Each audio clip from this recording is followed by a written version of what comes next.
الحمد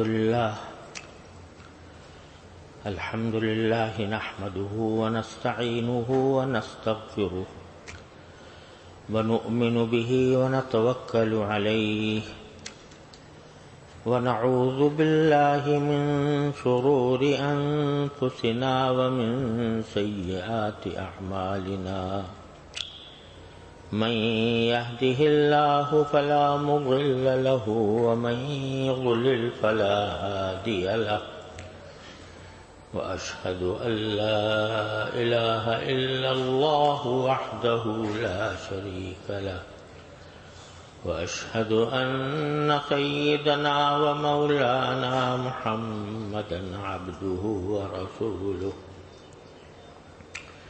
صلى الله تعالى عليه وعلى آله وأصحابه وبارك وسلم تسليما كثيرا أما بعد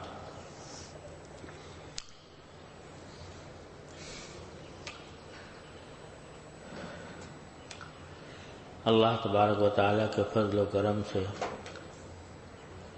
ہم لوگوں کو نماز روزے کی توفیق ہو جاتی ہے. یہ اللہ تعالیٰ کا کرم ہے، اسی کی توفیق ہے. لیکن جس چیز کی فکر چاہیے وہ یہ ہے کہ ہماری زندگی گناہوں سے پاک ہو، گناہوں کی نحوست سے پاک کرنا رکھنا، یہ ہے در حقیقت انسان کا امتحان. نماز کی جب عادت پڑ جاتی ہے اللہ تعالیٰ کے فضل و کرم سے تو نماز پڑھے بغیر چین نہیں آتا. رمضان آ جاتا ہے، روزے رکھنے کی عادت پڑی ہوئی ہے، الحمدللہ روزے ادا ہو جاتے ہیں.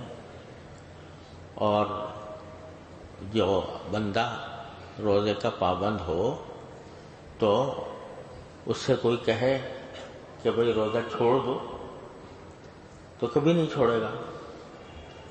رمضان میں روزہ نہ رکھنا اس کے لیے ایک قیامت ہے.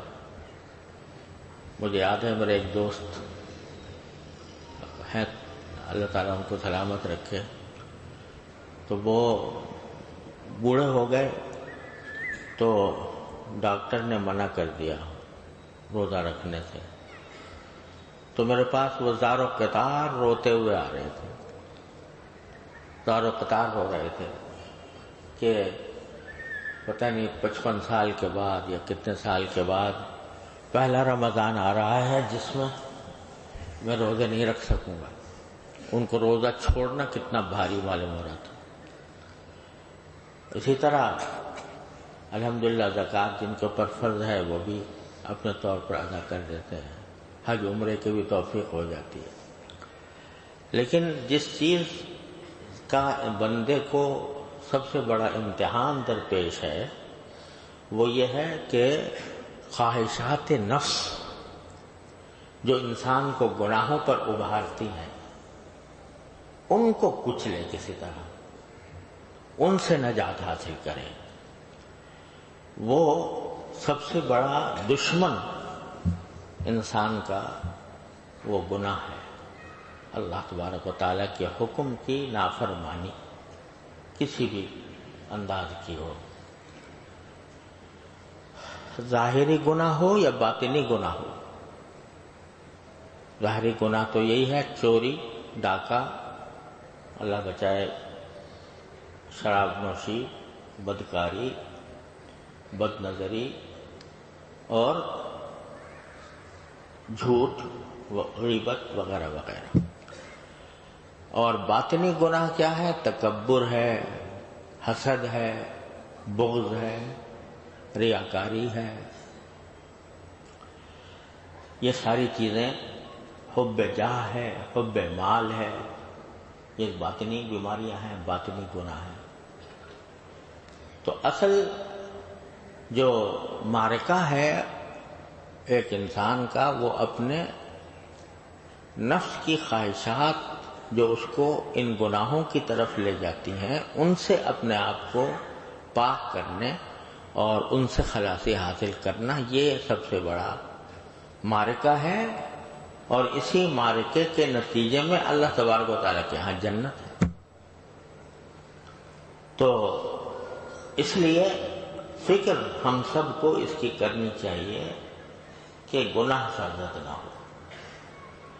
تو میں چاہتا ہوں کہ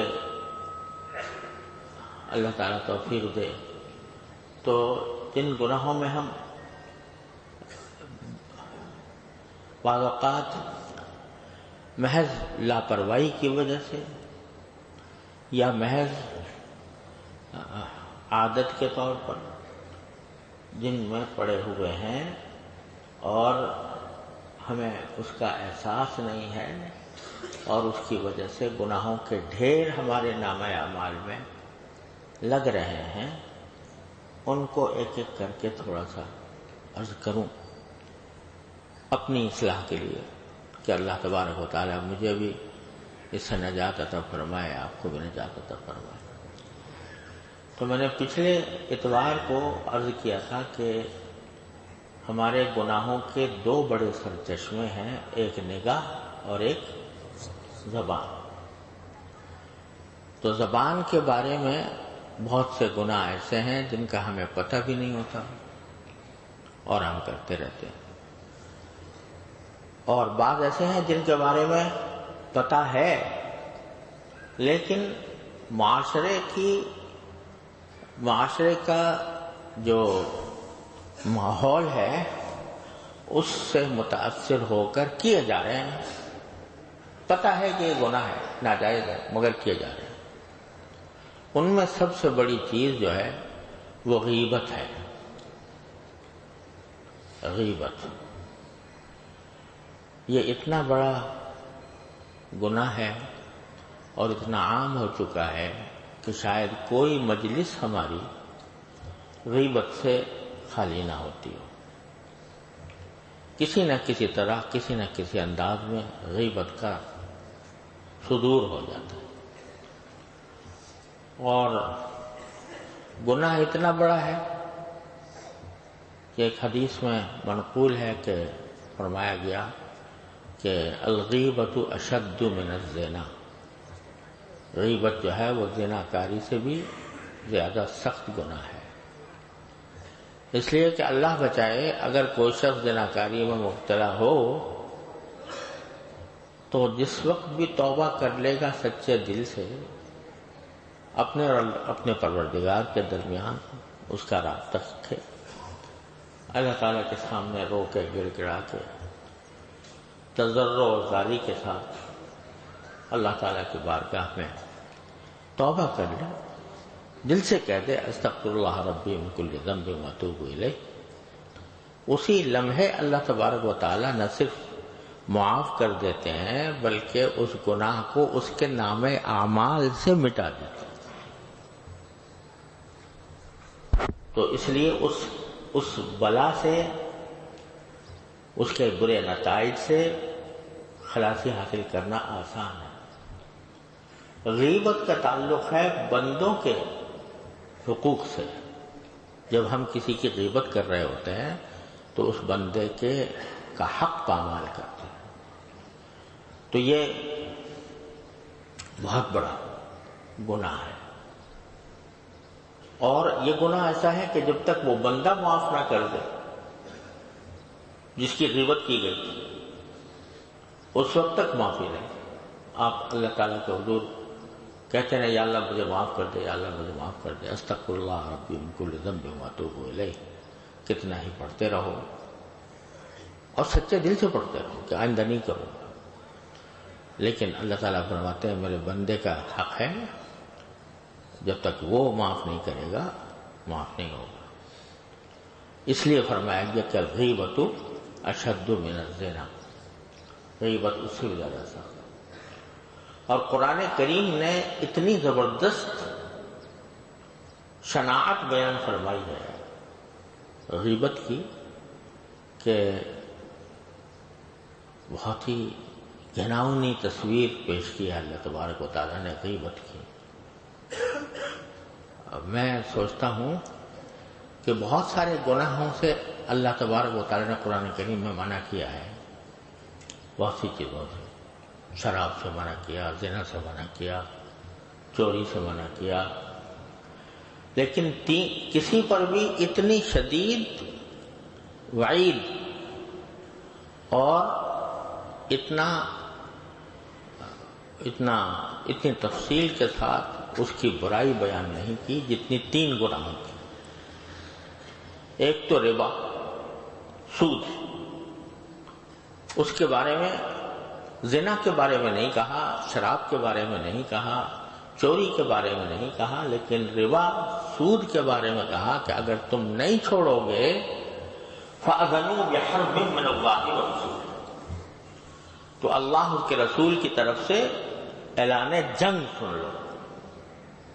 اب یہ اتنی زبردست بات ہے کہ کوئی بندہ اللہ اور اس کے رسول سے جنگ مول لے، تو اس گناہ کو اتنا شدت کے ساتھ بیان فرمایا کہ اس کو اللہ اور اس کے رسول سے جنگ سے تعبیر فرمایا۔ اور دوسرے، کسی انسان کا ناحق قتل، اس کے بارے میں فرمایا من قتل مؤمنا متعمدا فجزاؤه جہنم خالدا فیہا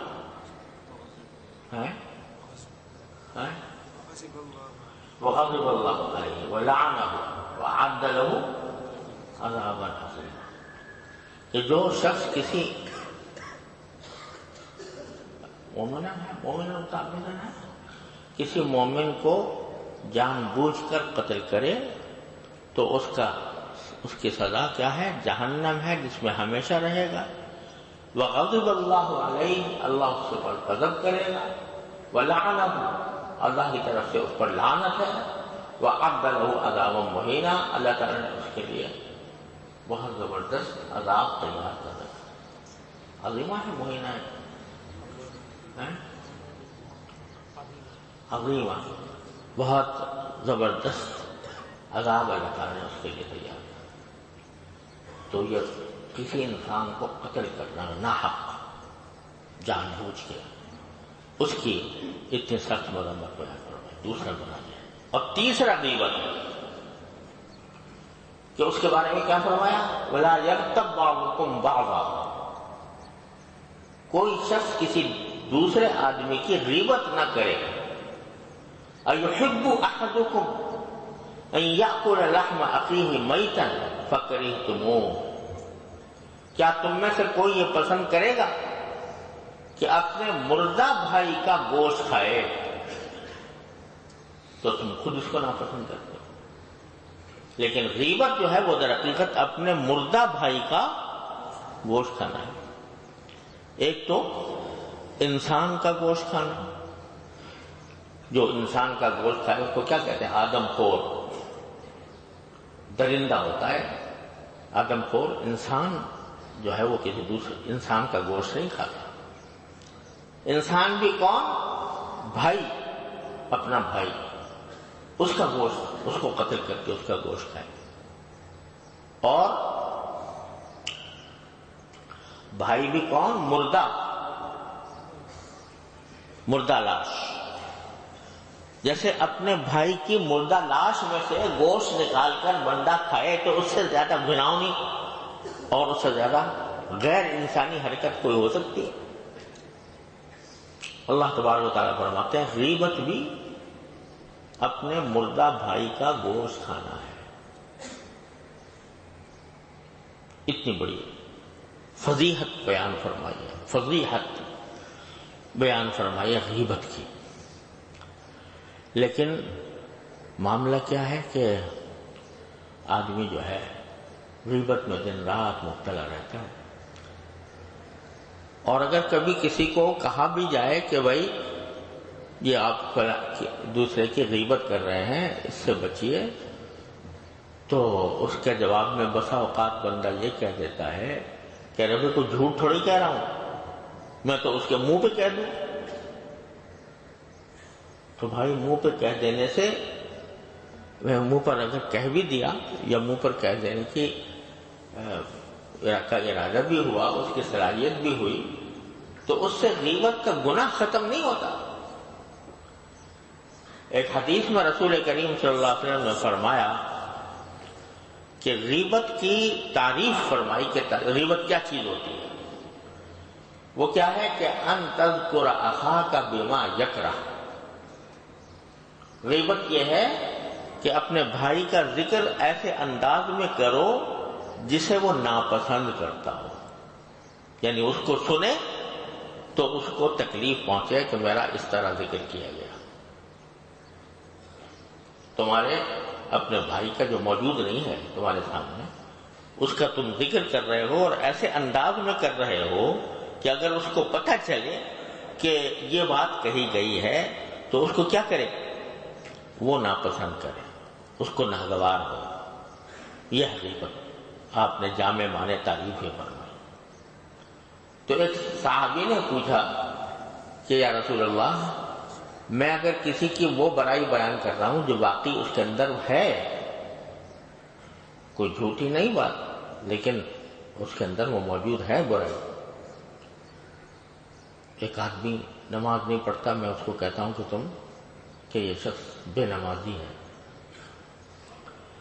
تو سچ کہہ رہا ہوں، تو یہ تو کیا یہ بھی غیبت ہوگی؟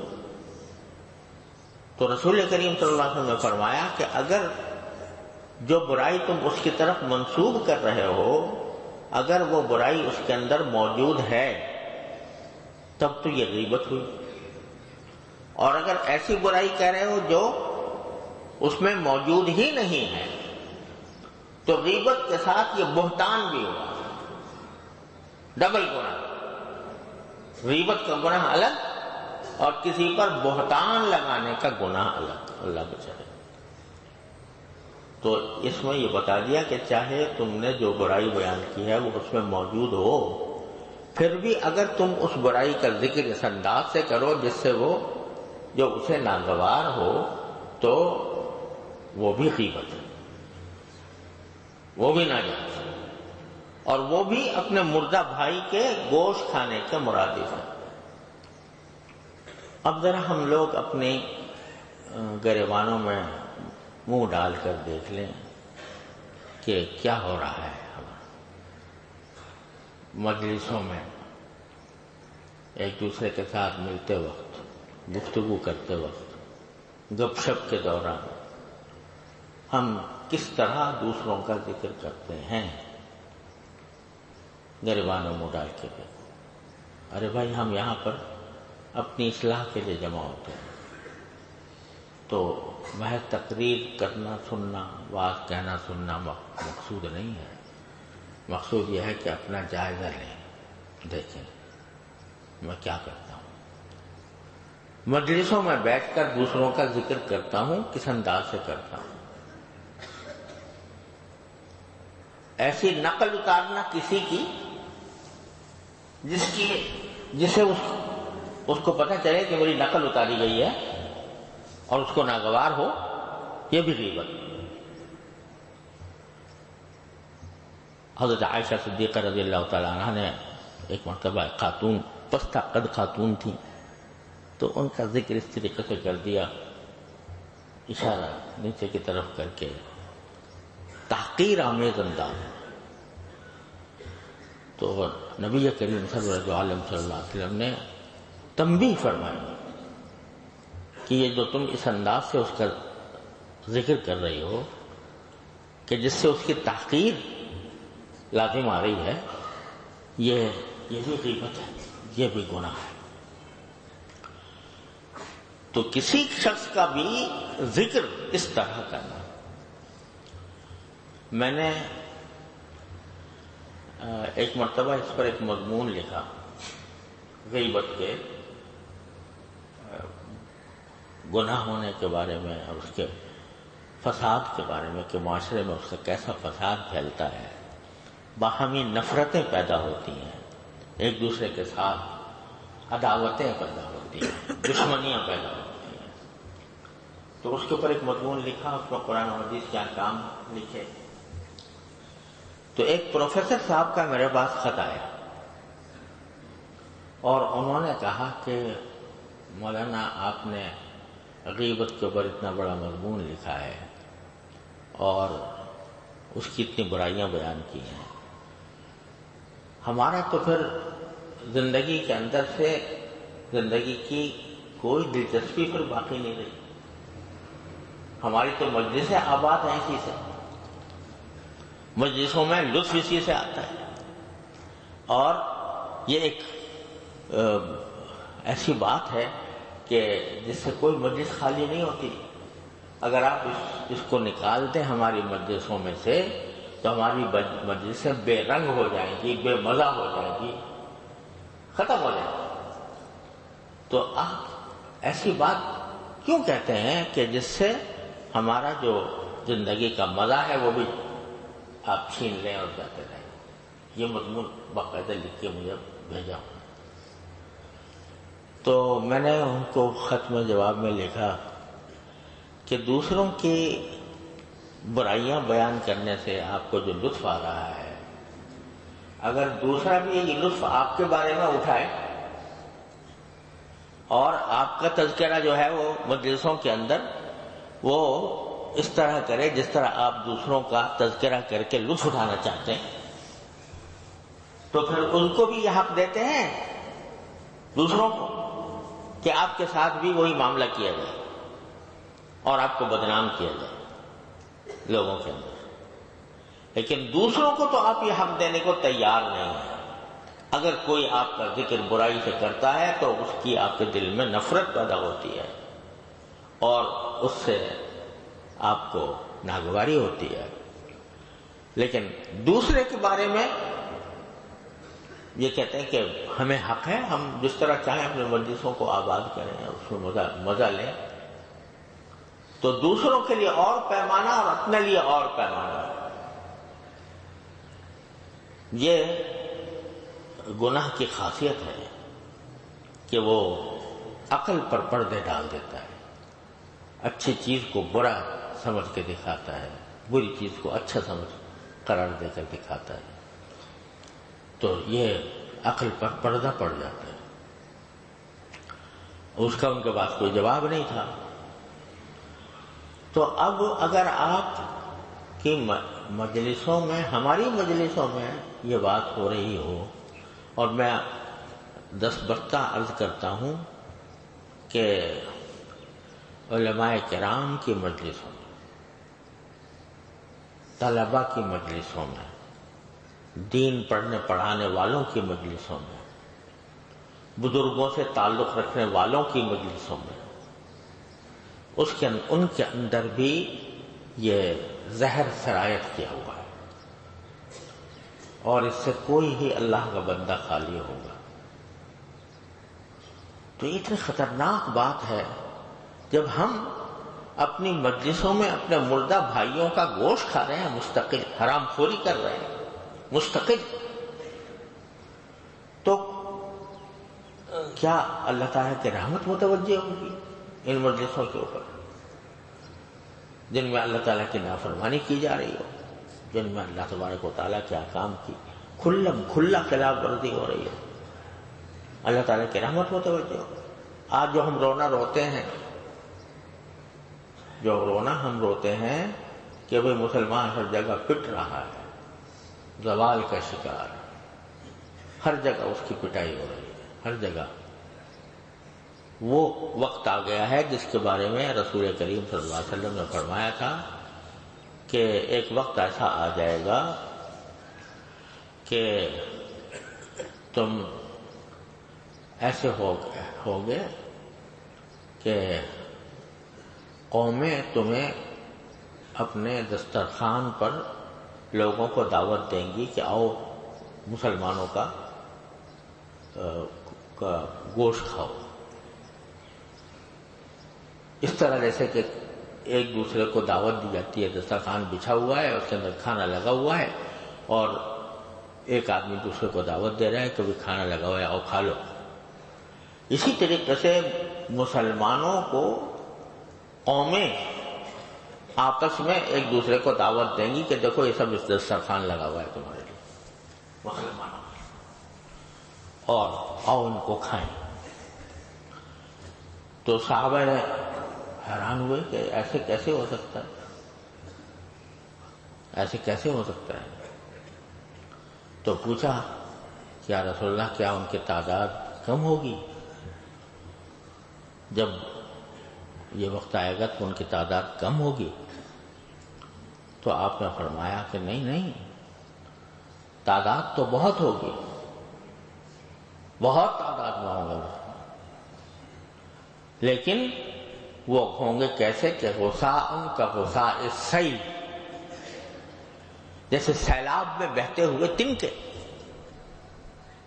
سیلاب جب آتا ہے تو تنکوں کو بہا کے لے جاتا ہے. تنکوں کی تعداد تو بہت زیادہ ہوتی ہے، لا تعداد تنکے بہ رہے ہوتے ہیں سیلاب کے اندر، لیکن ان کے اندر طاقت کوئی نہیں ہوتی. سیلاب ان کو جہاں چاہتا ہے بہا کے لے جاتا ہے. تو ہوں گے تو بہت، لیکن وہ سیلاب میں بہتے ہوئے تنکوں کی طرح ہوں گے. تو وہ وقت آج ہم دیکھ رہے ہیں، باقاعدہ مسلمانوں کو کھانے کے لیے، ان کو ہڑپ کرنے کے لیے، ان کے ملکوں کو ہڑپ کرنے کے لیے جو دشمن طاقتیں ہیں وہ ایک دوسرے کو دعوت دے رہی. کتنی دھڑلے سے نیوزی لینڈ کی مسجد میں ایک دھڑلے سے خود ویڈیو بنا کر اپنی دنیا کو دکھانے کے لیے کہ میں یہ کارنامہ انجام دے رہا ہوں، اور وہ فائر کرتا ہے، پورے انسانوں کو جانوروں کی طرح ذبح کرتا ہے. درندگی اور وحشت اور بربریت کا ایسا مظاہرہ کرتا ہے، اور کوئی دیکھنے والا نہیں کہ اس کو ہاتھ پکڑ لے، اس کو روک دے. تو رسول کریم صلی اللہ علیہ وسلم فرماتے ہیں کہ تم ایسے ہوگے جیسے سیلاب کے اندر بہتے ہوئے تنکے. بھائی کیوں ہو جائیں گے ایسے؟ اللہ کے بندے ہیں، جناب محمد رسول اللہ صلی اللہ علیہ وسلم کے امتی ہیں، آپ کے نام لیوا ہیں، کیوں ہو جائیں گے ایسے؟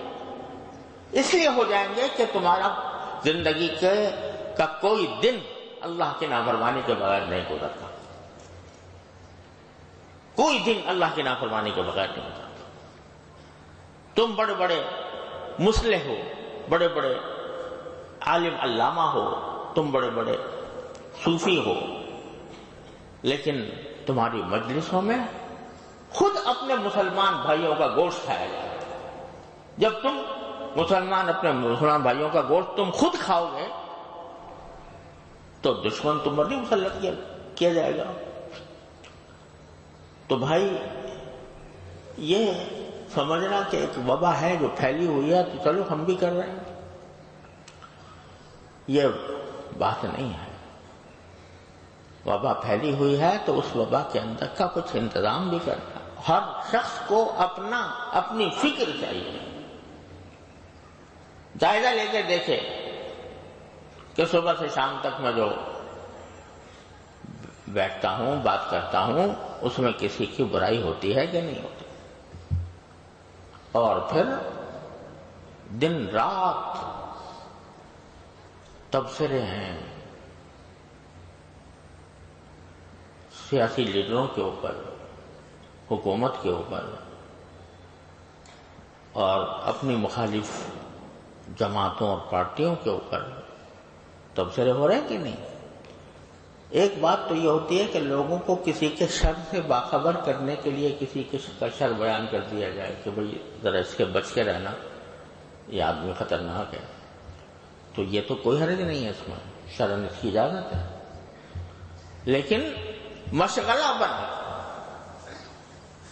بنا کر کسی کا مذاق اڑایا جا رہا ہے، کسی کے اوپر طنز کیا جا رہا ہے، کسی کے اوپر تبصرے کیے جا رہے ہیں بلا وجہ، محض مجلسیں گرم کرنے کے لیے. یہ سب کیا ہے؟ غیبتیں ہیں. یہ سب سب غیبتیں. حجاج ابن یوسف کا نام آپ نے سنا ہوگا، مشہور ہے کہ اس نے بہت سے علماء کو قتل کیا.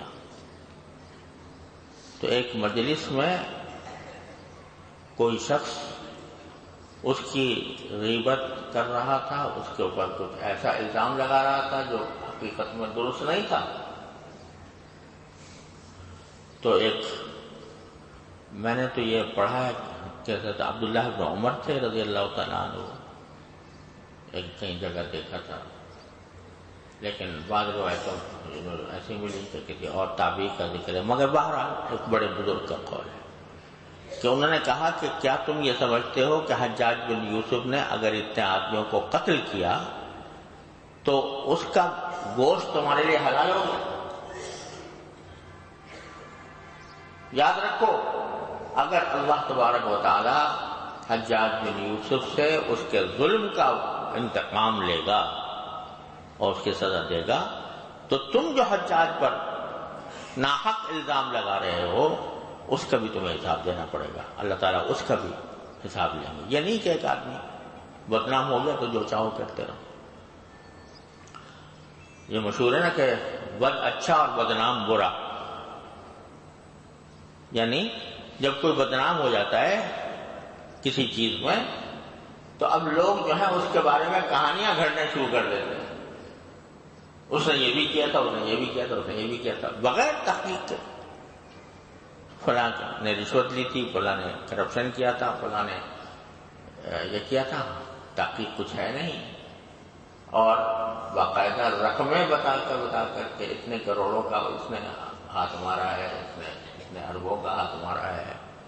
یہ خوب مزے سے باتیں کی جاتی ہیں. تو ایک تو بے تحقیق بات کرنا اور پھر غیبت اس میں شامل. تو کتنے گناہوں کا مرکب ہے یہ. مجلسوں کے اندر جو گفتگو ہوتی ہے، جس کو ہم آج کل کی اصطلاح میں گپ شپ کہتے ہیں، گپ شپ ہوتی ہے، وہ پتہ نہیں کتنے گناہوں کا مجموعہ ہوتی ہے. یعنی کسی کا مذاق اڑایا جا رہا ہے، کسی کی برائی بیان کی جا رہی ہے، کسی کے اوپر الزام لگایا جا رہا ہے، کسی کے بارے میں ایسی بات کہی جا رہی ہے جو تحقیق سے ثابت نہیں ہے، اس کا ثبوت آپ کے پاس موجود نہیں ہے، ایسی باتیں کی جا رہی ہیں. تو جب ہماری مجلسیں، ہماری نشست و برخاست اللہ جل جلالہ کی نافرمانی پر مبنی ہو، رسول کریم سرور عالم صلی اللہ علیہ وسلم کی سنتوں کے خلاف ہو، تو پھر ہمارے ساتھ جو کچھ ہو رہا ہے ہم اس سے مستحق ہیں.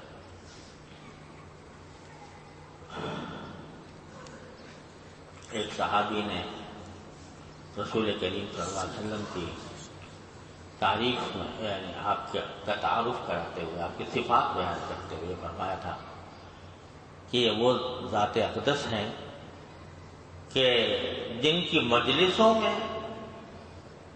لوگوں کی آبروئیں نہیں لوٹی جاتی. یعنی آپ کی مجلسوں میں کسی کی عزت پر حملہ نہیں کیا جاتا. اور حضرات صحابہ کرام رضی اللہ تعالی عنہم اجمعین، ان کو رسول کریم صلی اللہ علیہ وسلم نے اس طرح یہ حقیقت گھول کر پلا دی تھی، ان کے رگ و پے میں سرایت کرتی تھی کہ کبھی غیبت ان سے سرزد نہیں ہوتی تھی. آخر وہ بھی انسان تھے. اور پھر بعد میں جتنے ہمارے اکابر امت ہیں وہ ان کے اندر بھی ایک مشہور فقیہ ہیں، فقہ کے بڑے امام ہیں، علامہ ابن نجیم رحمۃ اللہ علیہ، جنہوں نے البحر الرائق کے جو مصنف ہیں، تو ان کے بارے میں غالباً شیخ عبد الوہاب شعرانی رحمۃ اللہ علیہ نے لکھا ہے کہ میں اتنے سال ان کے ساتھ رہا، 18 سال کی بات کی، اتنے سال ساتھ رہا، سفر میں، حضر میں، چلتے پھرتے اٹھتے بیٹھتے، زندگی بھر کبھی کسی فرد کی غیبت میں نے اسے نہیں سنی۔ تو غیبت کے بغیر زندگی گزار، غیبت سے پاک زندگی ہے، دوسرے کا ذکر ہی نہیں۔ اگر ذکر ہے تو کس خیر سے ہے، بغیر برائی کے ہے، لیکن نہیں ہے، غیبت نہیں سنی۔ اور ایک حدیث میں یہ بھی آتا ہے نا کہ جب کسی بندے کی غیبت کی جاتی ہے تو جس بندے کی غیبت کی جا رہی ہوتی ہے اللہ تبارک و تعالیٰ اس کے درجات بڑھاتے ہیں، اس کو ثواب دیتے ہیں، عطا فرماتے ہیں، تو اس کے درجات میں اضافہ ہوتا ہے۔ تو حضرت امام ابو حنیفہ رحمۃ اللہ علیہ سے یہ منقول ہے واللہ عالم کہ ان کے لوگ بہت پیچھے پڑے رہتے تھے حضرت امام ابو حنیفہ رحمۃ اللہ علیہ سے، اور ان کے بارے میں بڑی بڑی ادھر ادھر کی باتیں کرتے تھے، غیبتیں کرتے تھے۔ تو جب ان کو پتہ چلتا تھا کہ کسی نے غیبت کی ہے میری، تو اس کے گھر اس کا کوئی تھال، اس میں پھل وغیرہ تحفے رکھ کے اور اس کے گھر بھجوا دیا کرتے تھے۔ تو ایک مرتبہ کسی نے پوچھا کہ آپ یہ کیوں بھجواتے ہیں؟ کہنے بھائی میرا محسن ہے، وہ محسن کیسے ہے؟ وہ تو آپ کی برائی کرتا ہے۔ محسن اس لیے ہے کہ وہ جتنی وہ غیبت کرتا ہے اتنا ہی میری اللہ تبارک و تعالیٰ میرے اجر میں اضافہ فرماتے ہیں، تو وہ مجھے میرے اجر میں اضافہ کر رہا ہے، مجھے کہیں سے کہیں پہنچا رہا ہے، تو کم از کم اس کا شکریہ ادا کر دوں کہ بھائی تم نے میرے لیے میرے ساتھ یہ معاملہ کیا، تو لو اس کا تحفہ بھیجتا ہوں۔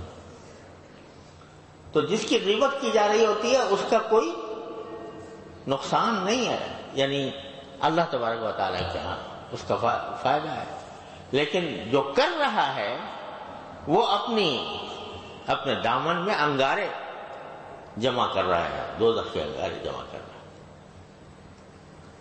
تو بھائیوں اور بہنوں، مجلس ہے ہماری، خاص طور سے خواتین کو میں عرض کرتا ہوں کہ خواتین کے اندر یہ بلا بہت زیادہ عام ہے۔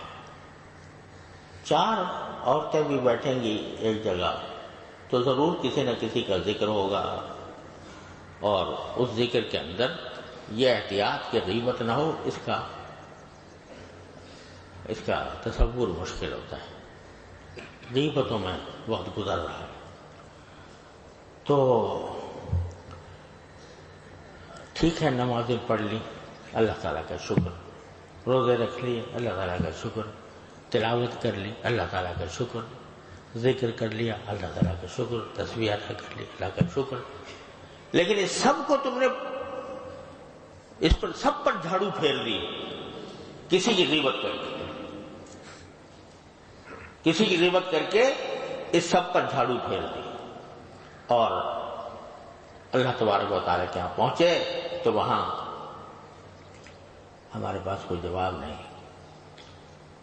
ایک مرتبہ رسول کریم صلی اللہ علیہ وسلم نے لوگوں سے پوچھا کہ مفلس کسے کہتے ہیں؟ تو صحابہ کرام نے فرمایا کہ مفلس تو اس کو کہتے ہیں جس کے پاس پیسے نہ ہوں، اور پیسے نہ ہونے کی وجہ سے لوگوں کے قرضے اس کے اوپر چڑھ گئے اور وہ دینے کے قابل نہیں ہے، وہ ہے مفلس۔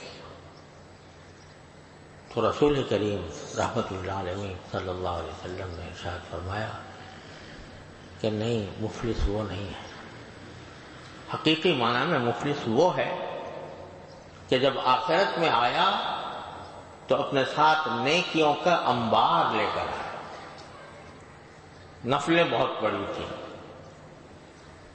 روزے بہت رکھے تھے، تلاوتیں بہت کی تھیں، ذکر و تسبیح بہت کی تھی، عمرے بہت کیے تھے، حج بہت کیے تھے، یہ سارے نیکیوں کے انبار لے کر آیا۔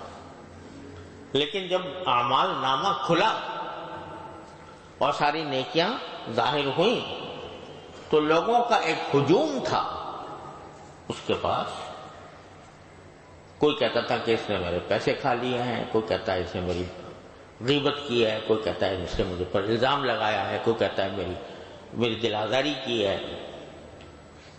حقوق، بندوں کے حقوق اس کے ذمہ بے انتہا تھے، اور سب کہہ رہے تھے کہ دنیا میں تو اس نے ہمارے حق پامال کر دیے، اب آخر میں ہم سے آخرت میں ہمیں اس کا بدلہ دلوائیے. اب بدلہ کیسے دلوائیں؟ پیسے اگر کھائے تھے کسی کے تو بدلہ کیسے دلوائیں؟ وہاں تو پیسے نہیں ہوں گے، وہاں تو ایک ہی کرنسی ہے اور وہ ہے نیکیاں. تو اللہ تبارک و تعالیٰ فرمائیں گے کہ جس کا حق تم نے مارا تھا اس کو ہم تمہاری نیکیاں دے دیں گے. اب ایک حقدار ہے جو نمازیں لے کے جا رہا ہے اس کی، ایک حقدار ہے جو روزے لے کے جا رہا ہے، ایک حقدار ہے جو ذکر و تسبیح لے کے جا رہا ہے. تو وہ یہاں تک کہ خالی ہاتھ رہ گیا، ساری نیکیاں کوئی دوسرے لوگ لے گئے، اس کے باوجود حقدار باقی. لوگ کہتے ہیں جی ہمیں تو ملا نہیں، ہمیں بھی دلوائیے ہمارا حق. اب نیکیاں بھی ختم ہو گئی کہ نیکیاں دی جاتی ہیں. تو اللہ تعالیٰ فرمائیں گے کہ اب اس کا علاج یہ ہے کہ جو حقدار ہیں ان کی جو برائیاں تھیں، ان کے جو گناہ تھے، وہ اٹھا کر اس شخص پر ڈال دیے جائیں گے جس نے حق مارا تھا.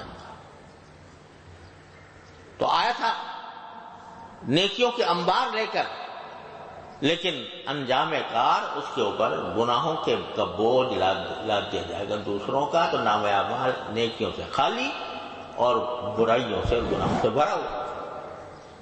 رسول کریم صلی اللہ علیہ وسلم نے فرمایا کہ اصل مفلس وہ شخص ہے. تو میرے بھائیوں اور بہنوں، ہم ذرا اپنی گفتگوؤں کا، اپنے مجلسوں کا جائزہ لیں اور دیکھیں کہ ہم کس کس کے حقوق پامال کر رہے ہیں. دوسروں کا ذکر کرنے سے کیا حاصل؟ مگر شیطان نے اس میں ایک مزہ پیدا کر دیا. وہ پروفیسر صاحب جن کا میں نے ذکر کیا، وہ کہتے ہیں جی اس کے بغیر زندگی میں مزہ ہی نہیں. تو مزہ پیدا کر دیا. مجلس میں دوسرے کی برائی کرنا، اس کی نقل اتارنا، اس کا حقارت کے ساتھ ذکر کرنا، اس میں مزہ پیدا کر دیا شیطان نے. تو اس کی وجہ سے یہ ایسے گناہ ہے کہ جس کے اندر فائدہ کوئی نہیں. بعض گناہ ایسے ہوتے ہیں اللہ بچائے اس میں کچھ فائدہ بھی ہوتا ہے. یعنی قرآن کریم شراب کے بارے میں کہتا ہے کہ اسمہما اکبر من نفعہما، یعنی کچھ نہ کچھ نفع تو ہے اس میں بھی، لیکن اس کا گناہ زیادہ ہے، اس میں نقصان زیادہ ہے. تو کسی چیز میں نفع ہوتا ہے کچھ نہ کچھ اور نقصان ہوتا ہے گناہ کا تو وہ بڑا ہوا ہوتا ہے. اس میں تو کوئی نفع ہی نہیں سرے سے. یہ ایسا گناہ ہے کہ اس میں نفع کا کوئی پہلو نہیں ہے کہ کوئی فائدہ مل رہا ہو. محض ایک گھڑی ہوئی لذت ہے جو شیطان کی گھڑی ہوئی ہے، شیطانی کی سکھلائی ہوئی ہے، اس کے اندر ہم لوگ مبتلا رہتے ہیں. تو اپنے آپ اپنی زبان کو ذرا سا قابو کرنے کی ضرورت ہے کہ منہ سے کے بات نہ نکلے، غلط بات نہ نکلے، غیبت نہ نکلے.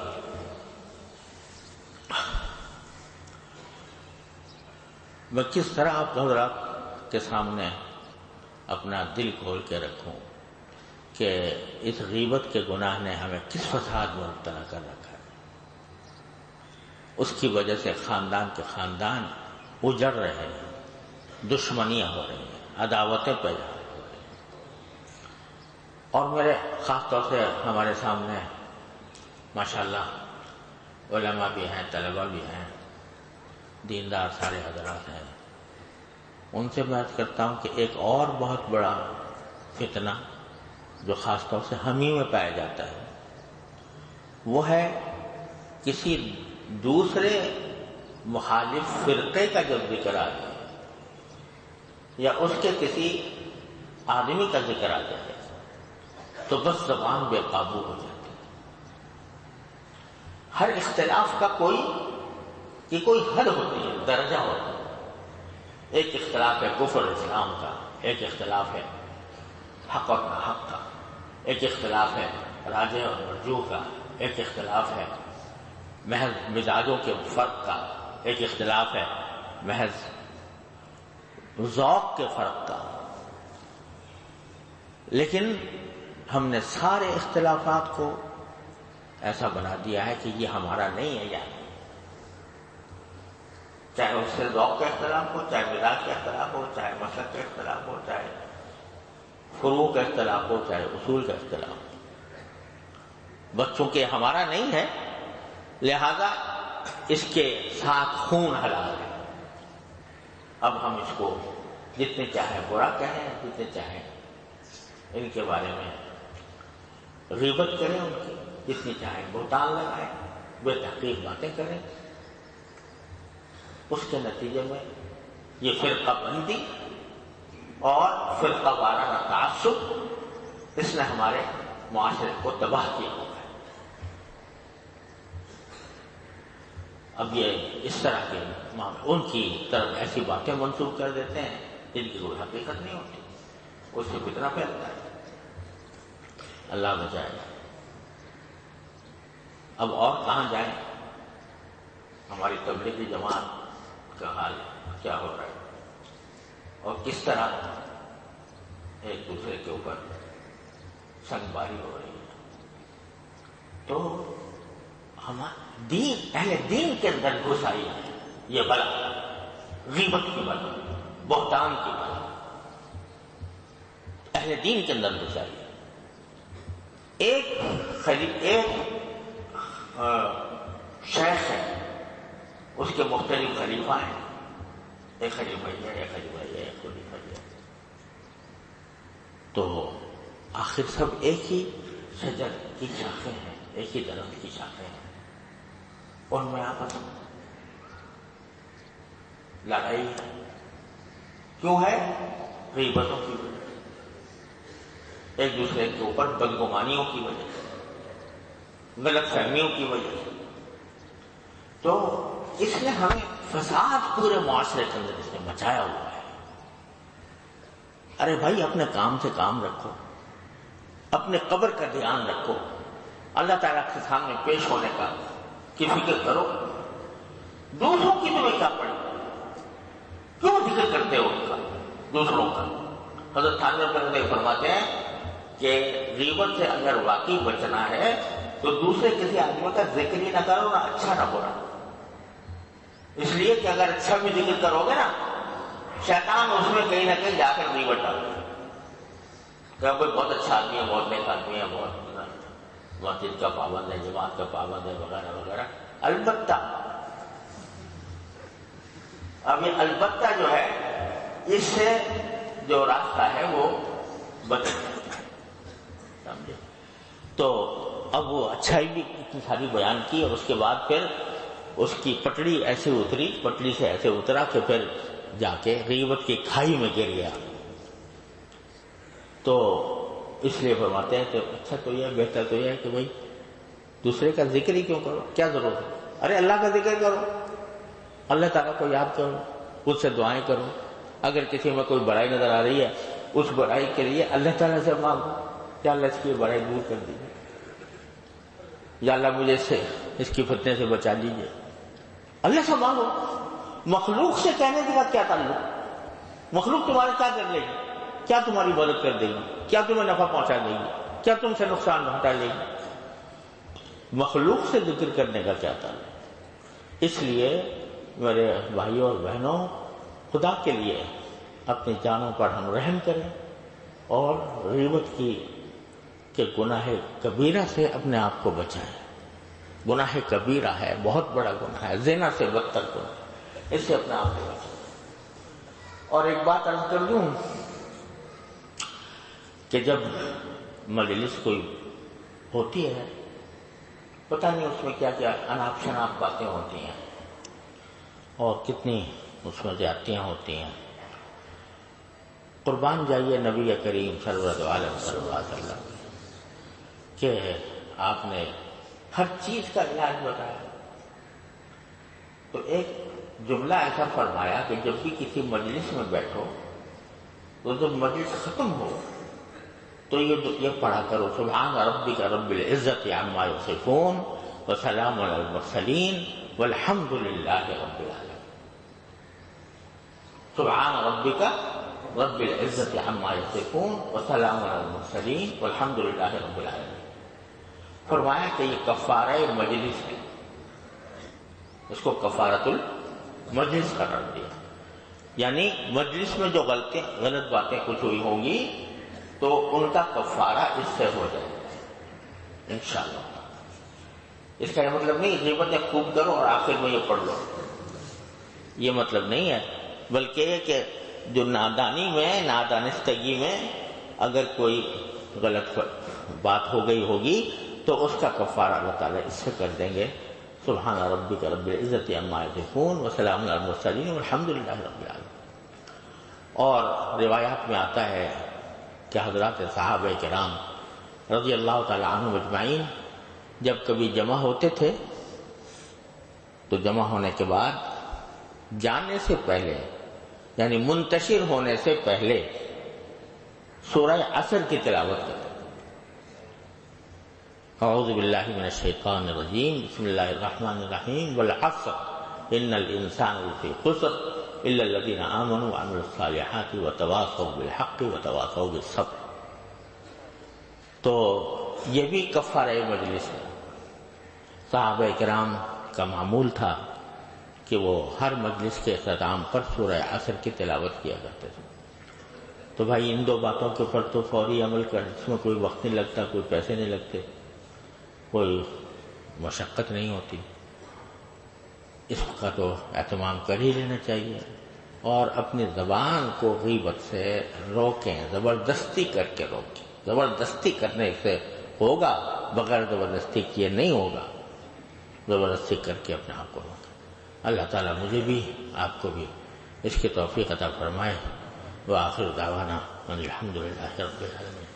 اللہم صلی علی سیدنا مولانا محمد وعلى آل سيدنا مولانا محمد. اللهم يا ارحم الراحمين ربنا ظلمنا انفسنا وان لم تغفر لنا وترحمنا لنكونن من الخاسرين. ربنا آتنا في الدنيا حسنة وفي الآخرة حسنة وقنا عذاب النار. ربنا اغفر لنا ذنوبنا وإسرافنا في أمرنا وثبت أقدامنا وانصرنا على القوم الكافرين. یا ارحم الراحمین اپنے فضل و کرم کی رحمت سے ہمارے تمام گناہوں کو معاف فرما دیجیے. یا اللہ ہماری مغفرت فرما دیجیے. یا اللہ ہماری گناہوں کی نحوست ہم سے اٹھا لیجیے. یا اللہ ہماری شامت اعمال دور فرما دیجیے. یا اللہ اپنی رحمت سے ہمیں اپنی رضا کامل کی زندگی عطا فرمائیے. یا اللہ گناہوں کی نفرت ہمارے دلوں میں پیدا فرما دیجیے. یا اللہ گناہوں سے بچنے کی توفیق عطا فرما دیجیے. یا اللہ ہم بے ہمت ہیں، ہمت عطا فرما دیں. یا اللہ بے حوصلہ ہیں، حوصلہ عطا فرما دیں. ہر طرح کے گناہوں سے ہماری حفاظت فرما. ظاہری باطنی بیماریوں سے اللہ ہماری حفاظت فرما. یا اللہ تمام حاضرین و حاضرات کو ان کے تمام جائز مقاصد میں کامیابی عطا فرما. یا اللہ سب کی پریشانیوں کو دور فرما، سب کی مشکلات کو آسان فرما. ہم میں ہمارے متعلقین میں جو بیمار ہیں انہیں شفا کامل و عاجل عطا فرما. یا اللہ جو لوگ مقروض ہیں عافیت کے ساتھ ان کے قرض کی ادائیگی کا سامان فرما. یا اللہ جو بے روزگار ہیں ان کو عافیت کے ساتھ روزگار عطا فرما. یا اللہ ہماری تمام جائز مرادیں اپنے فضل و کرم سے پوری فرما. وصلی اللہ تعالی علی خیر خلقہ سیدنا مولانا محمد وعلی آلہ واصحابہ اجمعین. آمین برحمتک یا ارحم الراحمین.